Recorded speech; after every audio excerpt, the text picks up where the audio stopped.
ನಮಸ್ತೆ ಸ್ನೇಹಿತರೆ, ನಾನು ನಿಮ್ಮ ಪ್ರವೀಣ್. ಗುರುಭಕ್ತಿ ಯೂಟ್ಯೂಬ್ ಚಾನಲ್ಗೆ ಸ್ವಾಗತ, ಸುಸ್ವಾಗತ. ಪ್ರತಿ ಬಾರಿಯಂತೆ ಈ ಸಲ ಕೂಡ ಮತ್ತೊಂದು ಟೆಸ್ಟೆಡ್ ಪರಿಹಾರ. ಏನು ಸರ್ ಟೆಸ್ಟೆಡ್? ಆಲ್ರೆಡಿ ತುಂಬ ಜನರಿಗೆ ಈ ಪರಿಹಾರವನ್ನು ಕೊಟ್ಟು ಅವರಲ್ಲಿ ಸಫಲತೆಯ ಸಂಖ್ಯೆ ಜಾಸ್ತಿ ಇದ್ದಂಥ ಪರಿಹಾರಗಳನ್ನು ನಾವು ಟೆಸ್ಟೆಡ್ ಸಂಖ್ಯೆ ಅಥವಾ ಟೆಸ್ಟೆಡ್ ಪರಿಹಾರ ಅಂತ ಕರಿತೀವಿ. ಶ್ರೀಕೃಷ್ಣನಿಗೆ ಸಂಬಂಧಪಟ್ಟಂಥ ಪರಿಹಾರ ಇದು. ಮೊದಲಿಗೆ ಈ ಪರಿಹಾರ ಯಾರು ಮಾಡಬೇಕು, ಯಾಕಾಗಿ ಮಾಡಬೇಕು ಅಂತ ನಾನು ಹೇಳ್ತೀನಿ. ಯಾವುದೇ ಕೆಲಸ ನಿಮಗೆ ಆಗ್ತಾ ಇಲ್ಲ ಅಂತ ನಿಮ್ಗೆ ಅನಿಸ್ತು ಅಂದರೆ ಅವರು ಈ ಪರಿಹಾರವನ್ನು ಮಾಡ್ಬೋದು.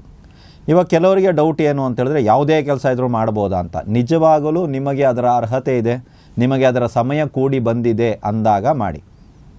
ಯಾಕೆ ಅಂತ ನಾನು ಹೇಳ್ತೀನಿ. ಕೆಲವೊಂದು ಸಲ ಏನಾಗುತ್ತೆ, ಜಾತಕ ರೀತಿ 25 ವರ್ಷದಲ್ಲಿ ಮದುವೆ ಇದೆ ಅಂತ ತಿಳ್ಕೊಳ್ಳೋಣ. ಯೋಗದಲ್ಲಿ 25ನೇ ವರ್ಷಕ್ಕೆ ಮದುವೆ ಇದೆ ಅಂತ ತಿಳ್ಕೊಳ್ಳೋಣ. 21ನೇ ವರ್ಷದಿಂದನೇ ಇವ್ರು ಟ್ರೈ ಮಾಡೋದಕ್ಕೆ ಶುರು ಮಾಡಿಬಿಟ್ಟಿರ್ತಾರೆ.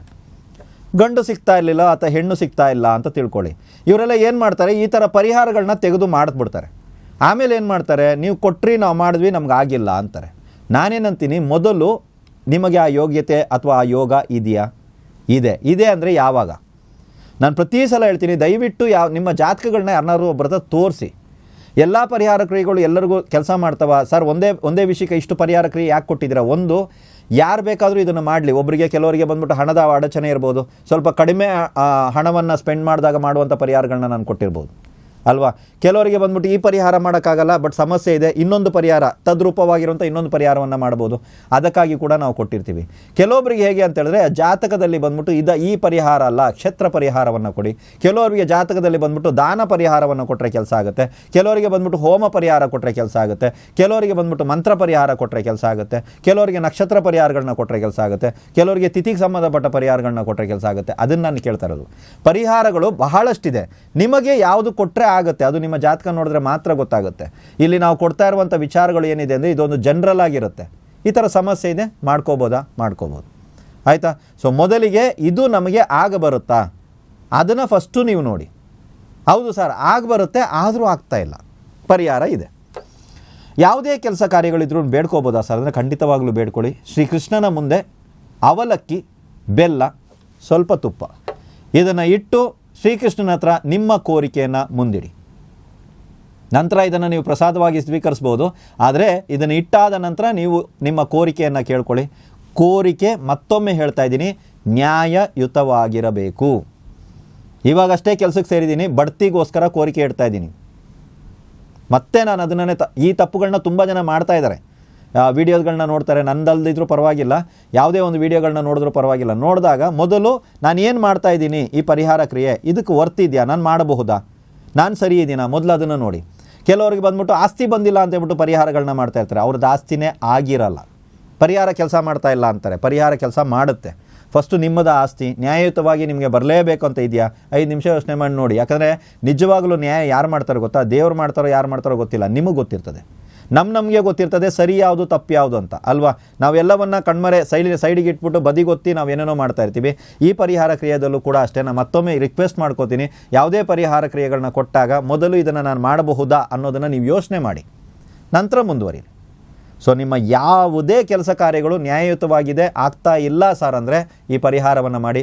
ಶ್ರೀಕೃಷ್ಣನಿಗೆ ಯಾವ ದಿನ ಸರ್ ಮಾಡಲಿ? ಯಾವ ದಿನ ಬೇಕಾದ್ರೂ ಮಾಡಿ. ಅಷ್ಟಮಿ, ಅಮಾವಾಸ್ಯೆ ಏನು ಬೇಡ, ನೀವು ಯಾವ ದಿನ ಬೇಕಾದ್ರೂ ಮಾಡಿ. ಶ್ರೀಕೃಷ್ಣನ ಮುಂದೆ ಹೋಗ್ಬಿಟ್ಟು ನಿಮ್ಮ ಅಳಲನ್ನು ತೋಡ್ಕೊಳ್ಳಿ, ನಿಮ್ಮ ನೋವನ್ನು ಹೇಳ್ಕೊಳ್ಳಿ, ನಿಮ್ಮ ಕೋರಿಕೆಯನ್ನು ಶ್ರೀಕೃಷ್ಣನ ಮುಂದೆ ಇಡಿ. ಅವಲಕ್ಕಿ, ಬೆಲ್ಲ, ತುಪ್ಪವನ್ನು ಇಟ್ಟು ನೀವು ಇದನ್ನು ಒಂದು ಪ್ರಾರ್ಥನೆಯನ್ನು ಶ್ರೀಕೃಷ್ಣನ ಮುಂದೆ ಮಾಡಿ. ಅದಾದಮೇಲೆ ಪ್ರಸಾದವನ್ನು ನೀವು ಸೇವಿಸ್ಬೋದು. ಇಲ್ಲಿಗೆ ಮುಗೀತಾ ಸರ್? ಇಲ್ಲ.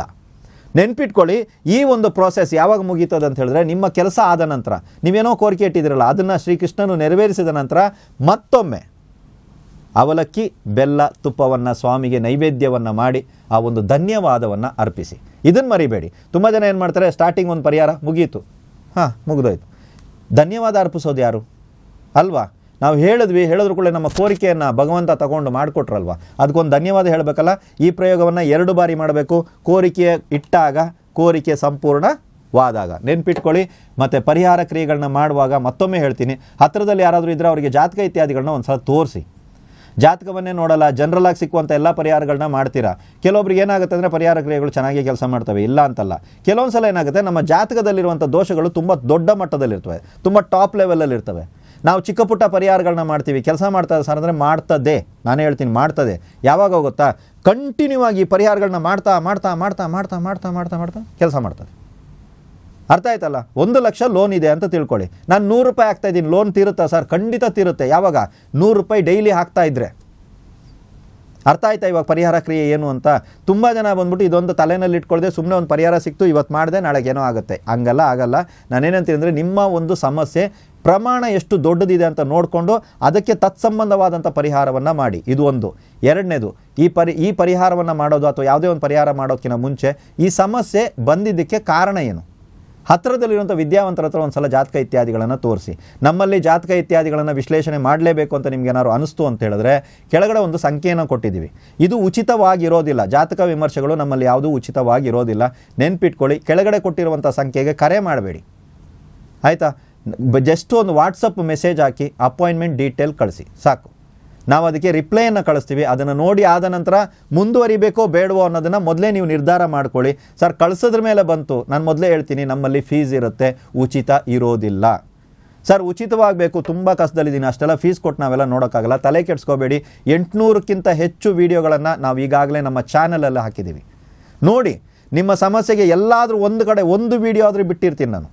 ಆಗ್ತಾ ಇಲ್ವಾ ಸರ್? 800 ವೀಡಿಯೋದಲ್ಲೂ ಎಲ್ಲೂ ನನ್ನ ಸಮಸ್ಯೆಗೆ ಪರಿಹಾರನೇ ಇಲ್ಲ ಸರ್. ದಯವಿಟ್ಟು ಆ ಸಮಸ್ಯೆ ಏನು ಅನ್ನೋದನ್ನು ಕಮೆಂಟಲ್ಲಿ ಹಾಕಿ, ಇದೇ ವಿಡಿಯೋದ ಕಮೆಂಟಲ್ಲಿ ಹಾಕಿ. ಇವತ್ತಲ್ಲ ನಾಳೆ ನಾನು ಅದಕ್ಕೆ ವೀಡಿಯೋ ಮಾಡಿ ಆ ಪರಿಹಾರವನ್ನು ಖಂಡಿತ ಕೊಡ್ತೀನಿ. ಅರ್ಥ ಆಯ್ತಲ್ವಾ? ಸೊ ನಿಮ್ಮ ಸಮಸ್ಯೆಗಳು ಏನೇ ಇರಲಿ, ನಾವು ಉಚಿತವಾಗಿ ಬಹಳಷ್ಟು ವೀಡಿಯೋಗಳನ್ನ ಕೊಟ್ಟಿದ್ದೀವಿ, ಅದರಲ್ಲಿ ನೋಡಿ. ಸರ್ ಸಮಸ್ಯೆ ಬಂದ್ಬಿಟ್ಟು ತುಂಬ ಇದೆ, ಅದಕ್ಕೆ ಏನು ಮಾಡಲಿ? ಅಪಾಯಿಂಟ್ಮೆಂಟ್ ಪಡೀರಿ. ಅದೇ ರೀತಿ ಕೆಲವೊಂದು ತರಗತಿಗಳನ್ನು ನಾನು ಮಾಡ್ತಾ ಇರ್ತೀನಿ, ಪರಿಹಾರ ಕ್ರಿಯೆಗಳನ್ನ ಕೆಲವೊಂದು ತರಗತಿಗಳಲ್ಲಿ ನಾನು ಕಲಿಸ್ತಾ ಇರ್ತೀನಿ. ಯಾಕೆ ಸರ್ ಇಲ್ಲಿ ಡೈರೆಕ್ಟಾಗಿ ಕೊಡಲ್ವಾ ಅಂದರೆ, ಇಲ್ಲ, ಕೆಲವೊಂದು ಪರಿಹಾರಗಳನ್ನ ಜನರಲಾಗಿ ಕೊಟ್ಟಿರ್ತೀನಿ, ಕೆಲವೊಂದು ಪರಿಹಾರಗಳನ್ನು ನಾನು ತರಗತಿನಲ್ಲಿ ಮಾತ್ರನೇ ಕಲಿಸಿರ್ತೀನಿ. ಅಲ್ಲಿಗೂ ಕೂಡ ಯಾರು ಬೇಕಾದ್ರೂ ಬಂದು ಕಲಿಬೋದಾ ಸರ್ ಅಂದರೆ, ಯಾರು ಬೇಕಾದ್ರೂ ನೀವುಗಳು ಬಂದು ತರಗತಿನಲ್ಲಿ ಪರಿಹಾರ ಕ್ರಿಯೆಗಳನ್ನ ಕೂಡ ಕಲಿಬೋದು. ನಾವು ಮಾಡ್ತಾ ಇರೋಂಥ ಕ್ಲಾಸ್ಗಳಿಗೆ ಯಾರು ಬೇಕಾದ್ರೂ ಜಾಯ್ನ್ ಆಗ್ಬೋದಾ? ಖಂಡಿತ ಜಾಯ್ನ್ ಆಗ್ಬೋದು. ಝೂಮಲ್ಲೇ ಇರ್ತದೆ, ಯಾವ್ದಾದ್ರು ಒಂದು ಜಾಗಕ್ಕೆ ನಾವು ಹುಡ್ಕೊಂಬರ್ಬೇಕಾ? ಏನೂ ಇಲ್ಲ, ಆನ್ಲೈನ್ ಮುಖಾಂತರನೇ ನಾನು ಕ್ಲಾಸ್ ಮಾಡ್ತಾ ಇರ್ತೀನಿ. ನಿಮ್ಮ ಮನೆಯಲ್ಲೇ ಕೂತ್ಕೊಂಡು ನೀವು ಆ ಇಂಟರ್ನೆಟ್ ಮೂಲಕವಾಗಿ, ಝೂಮ್ ಆ್ಯಪಿನ ಮೂಲಕವಾಗಿ ನನ್ನ ತರಗತಿಯನ್ನು ನೀವು ಕೇಳಬಹುದಾಗಿದೆ. ಜ್ಯೋತಿಷಕ್ಕೆ ಸಂಬಂಧಪಟ್ಟಿದ್ದಿರ್ಬೋದು, ಮಾಂತ್ರಿಕ ಇರ್ಬೋದು, ತಾಂತ್ರಿಕ ಇರ್ಬೋದು, ಯಾವುದೇ ವಿಚಾರದಲ್ಲಾಗಲಿ ನಮ್ಮ ತರಗತಿಗಳು ನಡೀತಾ ಇರ್ತವೆ.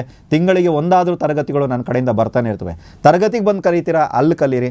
ಇಲ್ಲ ಸರ್ ನಾನು ಸಮಸ್ಯೆಗೆ ಪರಿಹಾರ ಹುಡುಕ್ತಾ ಇದ್ದೀನಿ, ನಮ್ಮ ಚಾನಲಲ್ಲಿ ಬಹಳಷ್ಟು ಕೊಟ್ಟಿವಿ ವಿಡಿಯೋ, ಅದರಲ್ಲಿ ಹುಡುಕಿ. ಇಲ್ಲ ಸರ್ ಯಾಕೋ ವೈಯಕ್ತಿಕವಾಗಿ ಒಂದು ಸಲ ಜಾತಕ ನೋಡ್ಬೇಕು, ನಂದು ಏನಾಗಿದೆ ಏನಿಲ್ಲ, ಏನು ಮಾಡಿದ್ರೆ ಸರಿ ಹೋಗುತ್ತೆ, ಇದನ್ನು ವಿಮರ್ಶೆ ಮಾಡಬೇಕಾ? ಕೆಳಗಡೆ ಕೊಟ್ಟಿರುವಂಥ ಸಂಖ್ಯೆಗೆ ಕರೆ ಮಾಡದೆ ದಯವಿಟ್ಟು ಒಂದು ವಾಟ್ಸಪ್ ಮೆಸೇಜ್ ಅಪಾಯಿಂಟ್ಮೆಂಟ್ ಡೀಟೇಲ್ ಕಳಿಸಿ. ಇಷ್ಟೇ. ಇಂಗ್ಲೀಷಲ್ಲಿ ಟೈಪ್ ಮಾಡಾಕ್ತಿರೋ, ಕನ್ನಡದಲ್ಲಿ ಟೈಪ್ ಮಾಡ್ತಿರೋ, ನಿಮ್ಮ ಇಷ್ಟ. ಬರಲ್ಲ ಸರ್ ವಾಯ್ಸ್ ಮೆಸೇಜ್ ಕಳ್ಸೋಕ್ಕೆ ಬರುತ್ತಾ? ಅದನ್ನಾದರೂ ಮಾಡಿ ಹಾಕಿ, ನಾವು ನಿಮಗೆ ಉತ್ತರ ಕೊಡ್ತೀವಿ. ಎಲ್ರಿಗೂ ಒಳ್ಳೆಯದಾಗಲಿ.